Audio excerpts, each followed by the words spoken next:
Hi, this is Dean with Maxi-Lift, here to talk to you about pro tips again. We've been talking in this series about the major components of a bucket elevator: the boot section, trunking, head section, and of course the internal parts, the belt, the buckets, and the hardware inside. We've also spent a little bit of time talking about some of the major accessories. One major accessory we talked about was a variable speed drive, and we showed how that can be important to get the capacity that you want and be able to inspect buckets. And also about a throat plate and the importance there. And even though that's something that's could be a very minor item, but could have major consequences. Let's look at some other accessories that sometimes people don't think about. They can be really important, and it's important for you to be thinking about them if you're having any issues or problems with your bucket elevator. We may ask you questions when you call in, and we might ask some about some of these things. Let's start out with the boot. And we talked about the importance of the boot section, getting product in. Well, there's important safety features with the boot section as well. You can have clean out doors on the side. They can be raised and lowered on either side to let product out. That can be really helpful if it gets plugged, or if you just want to make sure you don't have contamination from one product to another. You can have a complete clean out or a complete boot clean out in which the boot raises and lowers, the entire boot does, instead of just the shaft and the pulley.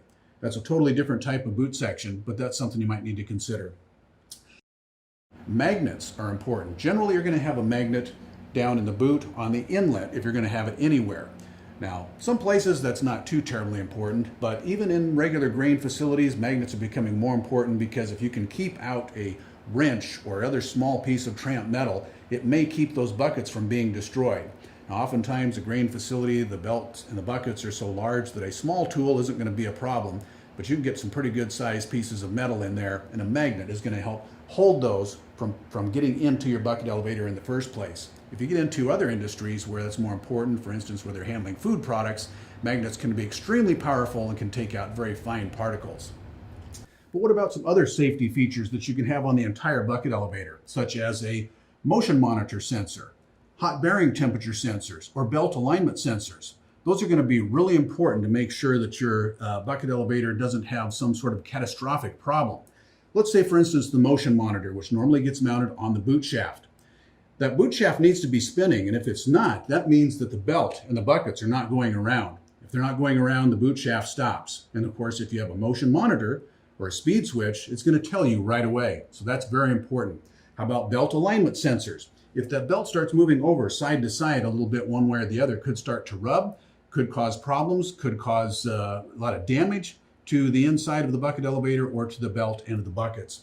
Hot bearing temperature sensors. Those are going to make sure that if you've got a bearing that's going out, maybe you've been greasing it, but for some reason it just has been in there long enough that it's reached its useful life and it starts to go out. Well, if it gets hot, you know that the time has come. You better get it replaced, or it could cause a spark, could cause a fire, could cause an explosion. You don't want that in your bucket elevator for sure. If you look at the head section, obviously the product is coming out, it's being thrown out. That product individually can't do much as far as damage in your bucket elevator, but over millions of bushels and weeks, months, and years of service, it can start to wear out, even the thickest of steel up here. So lining material is an important accessory feature of your bucket elevator. That lining material can be AR steel. It could be ceramic tile, could be urethane. Some urethane is ceramic chip impregnated. There's reasons why you would use one lining material over another. In some applications, it's best. In some applications, you don't want to use a particular lining material. We'd be glad to talk to you about that and also talk to you about what's going to work the best in the situation. Other important features that you may find accessories on a bucket elevator. In our series where we talked about the boot in particular, we talked about the take-up. Normally the take-up is a mechanical take-up or a gravity take-up. But one thing that you find every once in a while is a self-cleaning boot in which the entire boot can be raised and lowered instead of just the pulley. Now in that case, you have to have an extra support around the boot, and so more normally those self-cleaning boots are for things like seed or food products in which you have a lower capacity bucket elevator. There's a lot of accessories with a bucket elevator that are not something that you're thinking about every day, but they're important in the long term. If you've got questions about any of those accessories, if you've got questions about any problems you're having with your bucket elevator, please get in touch with us at Maxi-Lift. We'll be glad to help. This is Dean with Maxi-Lift and Pro Tips. Thanks again for watching.